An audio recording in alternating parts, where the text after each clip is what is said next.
Sheriff Ray Nash here, and welcome to Police Dynamic Studios. We want to start a new series today, and we want to look at this dynamic of restoration. We spent some time in past posts looking at the dynamic of authority and what happens when an officer steps out from under the protection of authority. They get that independent spirit. They begin to follow after selfish interest instead of accurately and faithfully representing those that are in authority over them. And there's a whole series of problems that can manifest in that officer's life due to that independent spirit that ultimately can lead to death. I mean, there is a way that seems right to a man. In the end, it leads to death. And we've looked at that before in that particular diagram. Well, the dynamic of restoration is about how do we get that person back in?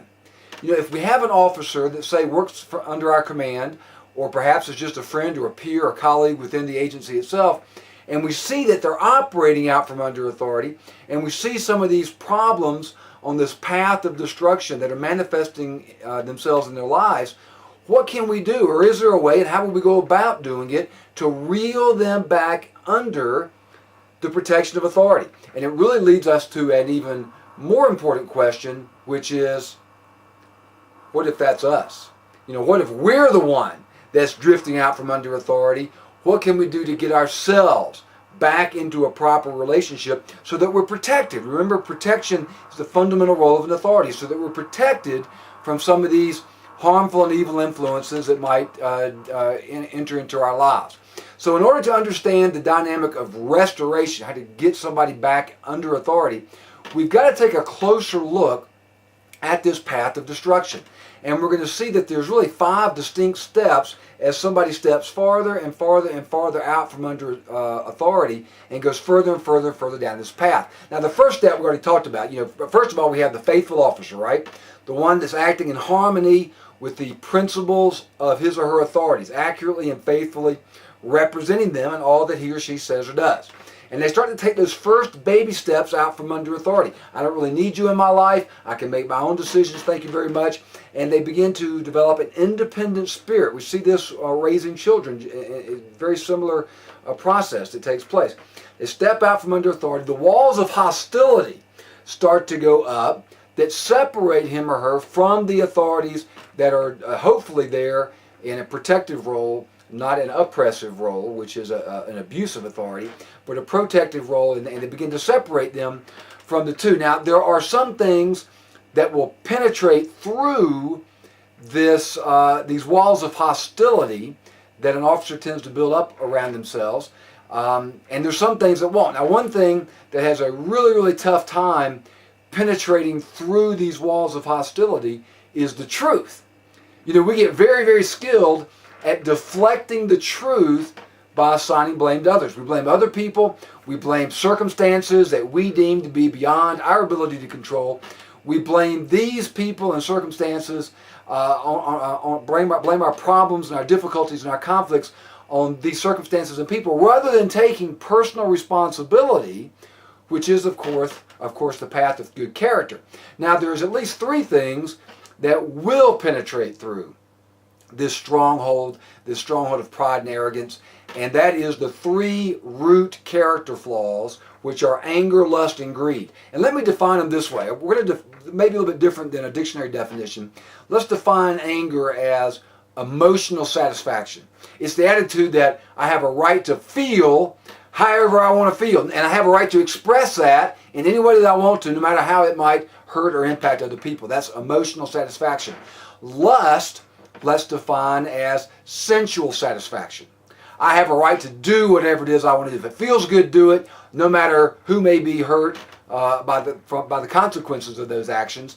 And then thirdly, greed, which we'll label material satisfaction, the right to have whatever it is I want to have, even if it's not rightfully mine. And that's where it becomes a real problem. So anger, lust, and greed will tend to get through this stronghold of pride and arrogance very effectively.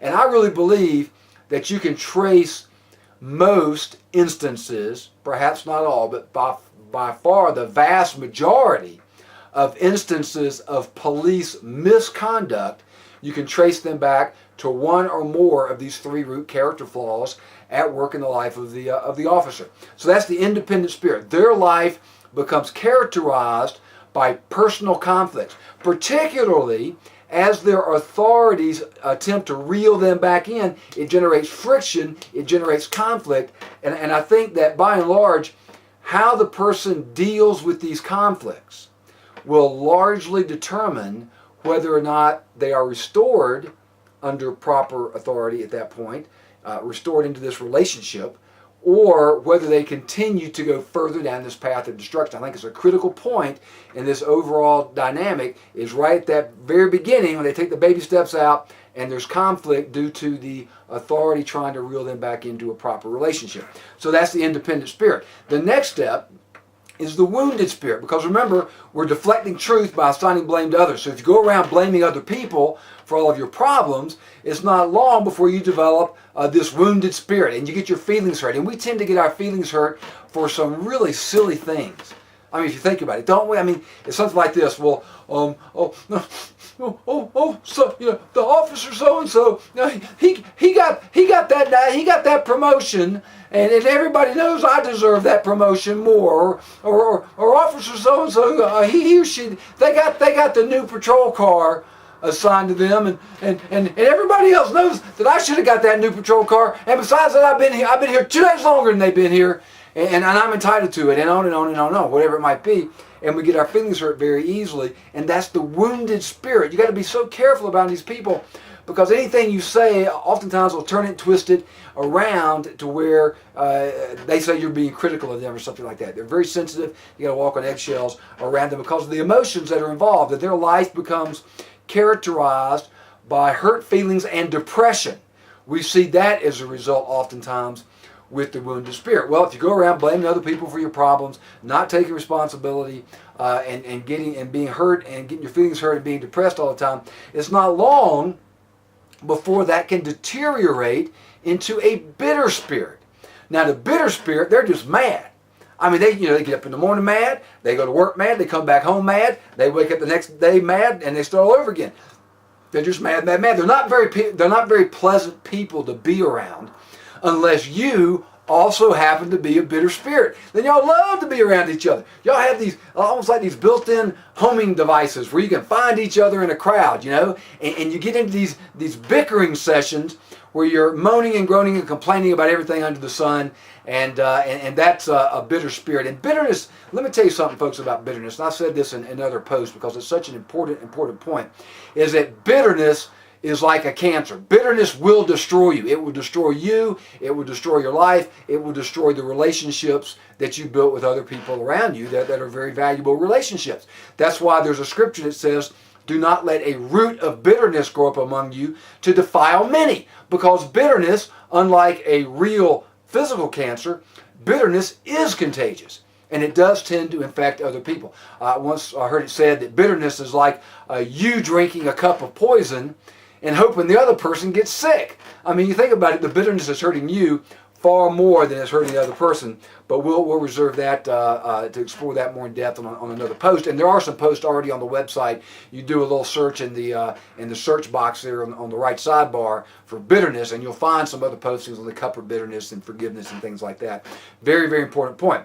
And a bitter spirit's his life or her life is characterized by anger. All right, anger is taking root in bitterness, and jealousies, jealous of other people and perhaps their successes. So anger and jealousy is kind of a key indicator that you're dealing with the bitter spirit. Now, if you go around getting mad all the time, being angry all the time, it won't be long before that will deteriorate into the next level, which is the rebellious spirit.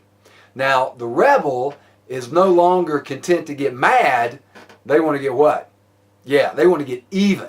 And so they're on the offensive, and they are deliberately seeking to undermine anyone that they perceive to be an authority over them. So, and oftentimes by the time they've worked their way down this downward progression, they've been in the organization long enough, and they've built enough political astuteness and savvy within the organizational structure that they can be very, very destructive without actually revealing themselves. I mean, they'll oftentimes recruit other people to do their dirty work. It's kind of like very much like the scorning offender that we looked at with the 5 types of offenders. In fact, there's an absolute correlation between these 5 downward steps and the 5 types of offenders. This is the scorner that gets the simple offender in trouble. level. And so they can be very, very, very destructive inside any organization. The final step, the final stage in this downward progression is the unrestorable spirit.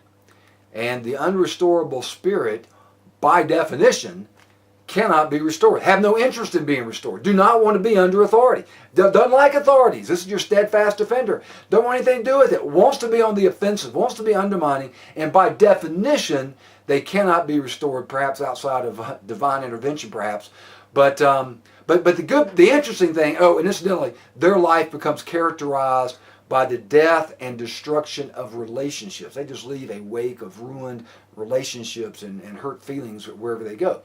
Now, and that's the unrestorable spirit. The good news is that despite what you're thinking, there's not that many of them. I mean, in my experience, I really don't believe there's that many people in our profession that are genuinely unrestorable. There are a few, and I have run into a few. And I think there's plenty of the others. There's plenty of the independent spirits and the wounded spirits, the bitter spirit, and the rebellious spirit to go around. Very few, I think, fall into the category legitimately of the unrestorable spirit. Now, I got to tell you, I did meet this one. I don't know if I should tell the story or not, but I was doing this training at a large organization back in the U.S. many years ago, and it was all day, 8 hours long training. It was over 1,000 officers, and there was this one guy on one day. There was this one guy in the class, officer, sat up front, and at this particular training was being conducted at their academy. And at this particular academy, they gave the instructor and course evaluation forms. They gave those out at the beginning of the course, with the idea being you could kind of fill them out as the day went on rather than having this mad rush to do it at the end of the class. And so this guy's on the front row, and all day long, he's writing on his evaluation form. And I mean, he has filled out the entire front of the form with comments. He's flipped it over onto the back, and he's filled out the entire back. And I'm thinking, I can't wait to read this evaluation. I don't know what he's saying, but he spent a lot of time and effort thinking about it and writing it down. And so the end of the day comes, and we collect all the evaluation forms, and I start going through them, thinking I recognize his immediately, because it's just, I mean, he was writing sideways down the margins. He's filling up every available space on that evaluation form. And I went through them all, and his wasn't in there. And I thought, well, how odd. He spent all that time and effort writing the thing, but he didn't even bother to turn it in. Well, then a few minutes later, he came back into the classroom. Everybody else had left. Get this, he hands me a Xerox copy of his evaluation form. He kept the original for himself. That should have told me something right there. Well, later on that day, I was going through the evaluations, and sure enough, his was just, he said some really terrible things I can't even repeat here on his evaluation form. But one thing that he said that really got my attention is he said that he had recently been reading a book on Native American Indian torture techniques. And all he could fantasize about all day long was torturing the instructor Indian style. That was me he was talking about. No offense to the Native Americans out there, but this is what he said. And I'm thinking to myself, this guy probably falls into that unrestorable spirit category. And as it worked out, finding out about him, then sure enough, he'd had numerous problems, been on suspensions, but they could never really catch him with enough hard evidence for policy violations or whatever to terminate him or to discipline him in any way. And he was a real problem child for them. But I think maybe he fell into that category. I didn't know him well enough. I'm basing it all on this evaluation form. So out of consideration to him, I really didn't know him well enough to make that evaluation of him and where he falls. But it's an interesting story, and it shows the variety of attitudes that you can have as you move out from under authority. The independent spirit leads to the wounded spirit, leads to the bitter spirit, leads to the rebellious spirit, and ultimately can lead to an unrestorable spirit. And in the next session, we're going to talk about, all right, if we have a person identified at one of these levels, and that's exactly the purpose of this illustration, because you're probably already thinking about people you know back in your home agency, and where do they fall in that category? How can I pigeonhole them? And in the next session, we're going to start looking at how to apply some very specific character qualities toward bringing this person back in under the protection of authority. So until next time, Sheriff Ray Nash, Police Dynamic Studios.